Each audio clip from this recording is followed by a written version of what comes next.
series. Today I'm going to be doing my little reflection on the episode from last week, which was Spiritual Development with Miss Canderly. If you haven't had a chance to watch it, please go watch it. I think she did such a good job in explaining things and making them very good for people like me to understand, I guess. That episode was probably the one I was the most excited about because I've really been working with getting a better sense of spiritual development, and I've also been struggling a little bit these past couple of weeks on staying positive, so having this show to kind of keep me accountable with that has really been good for me to keep that in mind. Alright, so I'm not going to be able to talk about everything she talked about, which is why I recommend you go watch the interview, but I will definitely discuss some of the things that I found interesting, that I learned, or things that I'm going to continue to do. So, something she mentioned is that the body is separate from the spirit, which I already kind of knew going into that, but it was a nice little reminder to have that in mind. Because again, as I said, I do consider myself a Christian.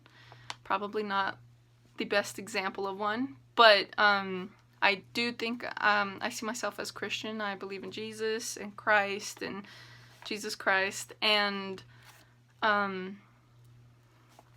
that sort of thing.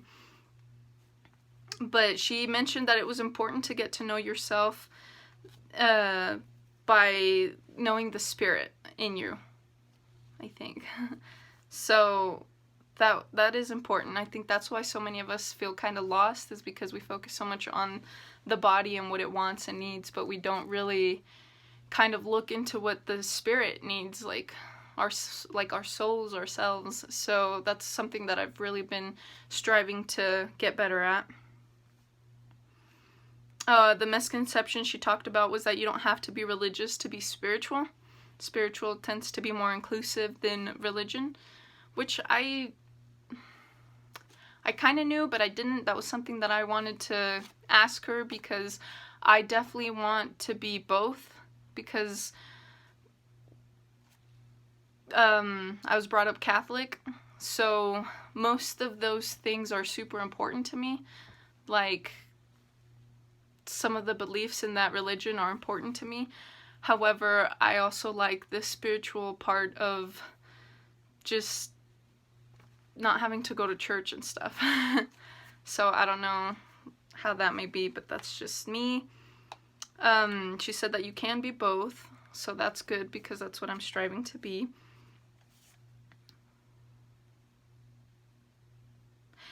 Something she said that I really liked was that she said the Almighty isn't concerned about religion. He cares more about what you do and how you treat people. And that definitely was a good reminder for me that it's not about how many times I go to church, I guess. I know it's important, but it's more about how I treat people and what I'm doing every day to kind of be a better person.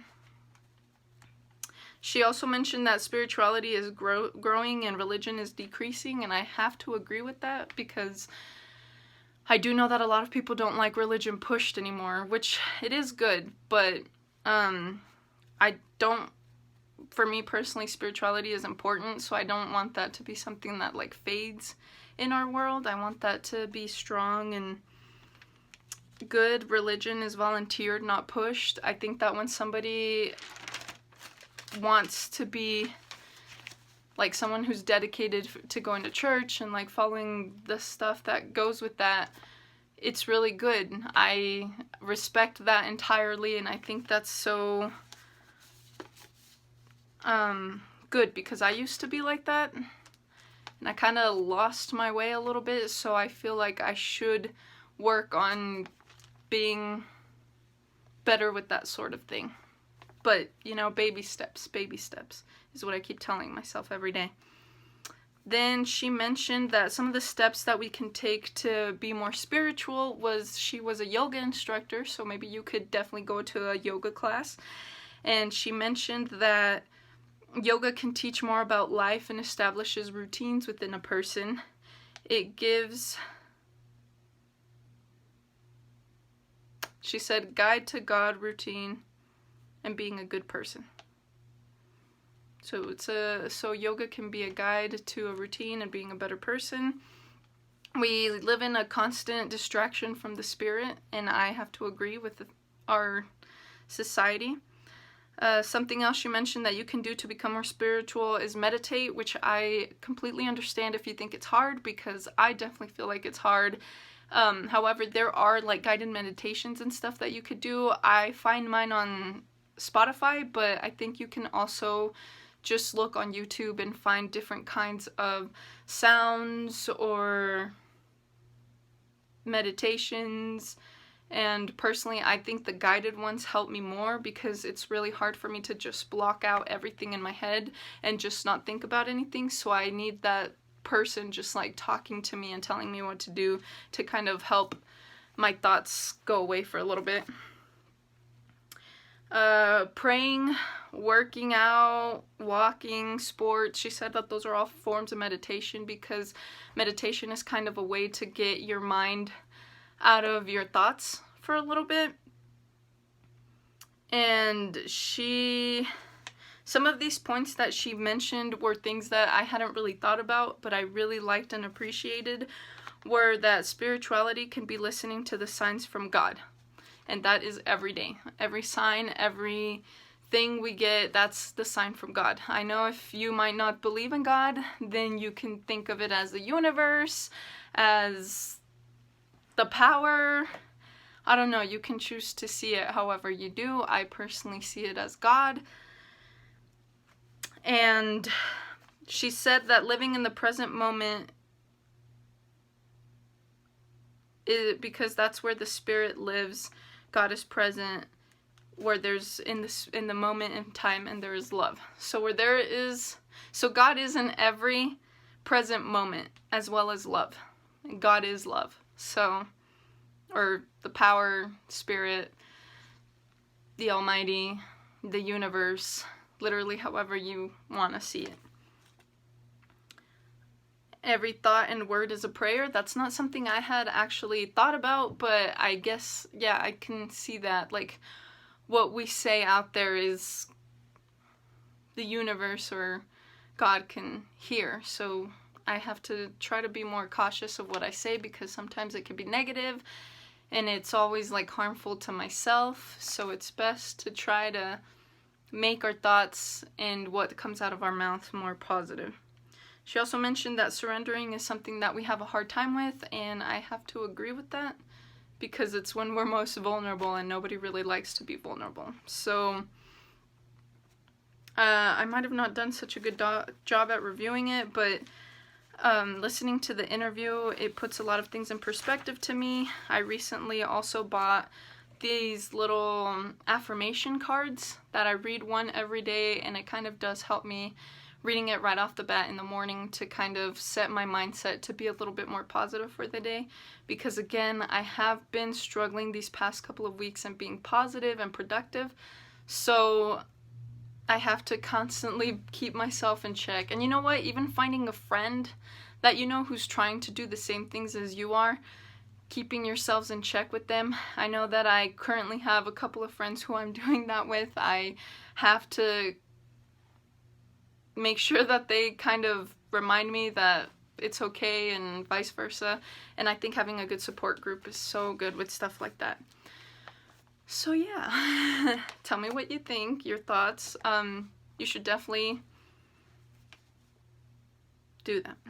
Okay, so then now we're gonna go on to my little thing for this week, my little segment for the spiritual development. And as always, the first part that you read to the mirror is the same, but my challenges, song, and quote are different for this segment. And my challenges are, one, are to attend a yoga class. I promise, I think it's worth it, because even if it's for an hour, you feel so like detached from everything, and that is such a nice feeling to have. And I haven't had time to go, which is kind of sad, but I hope to be able to make some next week. Number 2 is listen to a guided meditation, and again, you can find those on Spotify, on YouTube, etc. And then my third one is write 5 things that someone has told you, like people tell you that they love about you, especially the ones that that are hard for you to believe. Because, you know, people always tell people things like, oh, I love this about you, I love that about you, and it's usually things that we don't love about ourselves, so it's hard to kind of accept them. But I challenge you to write 5 things that people have told you that they love about you. It could be physical, emotional, whatever, and then I want you to read those aloud to yourself and let them sink in. Because if they love them about you, then you should love them about you, because you are special and you're important and you are a child of God. So, yeah. And you are a beautiful creation, so we should start to learn how to accept those things about ourselves, myself included. So the song for this segment will be Bob Marley, 3 Little Birds. That's such a little, like, happy song for when you're feeling down. And the quote of this segment is, "Mindfulness is a way of befriending ourselves and our experience," by Jon Kabat-Zinn. I'm pretty sure I messed up that name. But, okay. So, I feel like I just rambled on this one, but spirituality is something I'm still kind of learning how to do and get better at, so we just gotta take it one day at a time, my friends. So next week, I will be interviewing a dietitian. It was kind of hard to find someone, but I finally did it, so yay! Hopefully it goes well, and I hope you like it. So thank you for tuning in again for Blooming a Better Self. If you've been watching, I greatly appreciate you. Like, thank you so much for supporting this. It means a lot to be able to have some people, like, listen to this and like it. So thank you so much. I greatly appreciate you for supporting this and watching it. I hope you have a great rest of your day, and I will see you next week. Bye.